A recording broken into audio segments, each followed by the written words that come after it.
हनुमान जी भारतीय संस्कृति के ऐसे दिव्य पात्र हैं जिनके जीवन से हर युग का मनुष्य प्रेरणा ले सकता है। बचपन में वे अपार शक्ति और असाधारण बुद्धिमत्ता से संपन्न थे, परंतु उस ऊर्जा का कोई सही मार्गदर्शन नहीं था। परिणामस्वरूप वे अपनी शक्ति और चपलता का उपयोग केवल शरारतों में करते। ऋषि मुनि जो साधना में लीन रहते और कोमल हृदय के होते, उनकी शरारतों का आसान शिकार बन जाते। एक बार उनकी निरंतर शैतानियों से व्यथित होकर एक करुणामयी ऋषि ने उन्हें शाप दे दिया कि वे अपनी शक्तियों को तब तक भूल जाएंगे जब तक कोई उन्हें उनकी शक्ति की याद न दिलाए।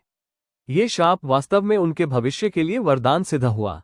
उस क्षण से लेकर श्रीराम के जीवन में प्रवेश करने तक हनुमान जी साधारण जीवन व्यतीत करने लगे।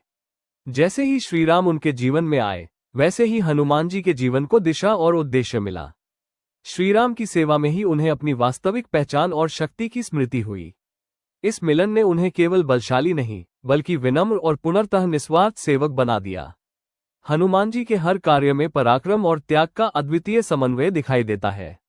चाहे समुद्र पार करना हो, लंका दहन करना हो, रावण को उसके ही दरबार में सत्य का उपदेश देना हो, या लक्ष्मण जी को जीवन देने हेतु संजीवनी पर्वत लाना हो, हर कार्य में आत्मबलिदान और दूसरों के लिए जीने की भावना झलकती है। हनुमान जी का जीवन हमें सिखाता है कि अपार शक्ति का मूल्य तभी है जब वह दूसरों की सेवा और धर्म की रक्षा के लिए उपयोग में लाई जाए। बाल्यकाल की शरारतों से लेकर श्रीराम की सेवा तक उनका जीवन ये संदेश देता है कि शक्ति और विनम्रता, पराक्रम और करुणा साथ साथ चल सकते हैं।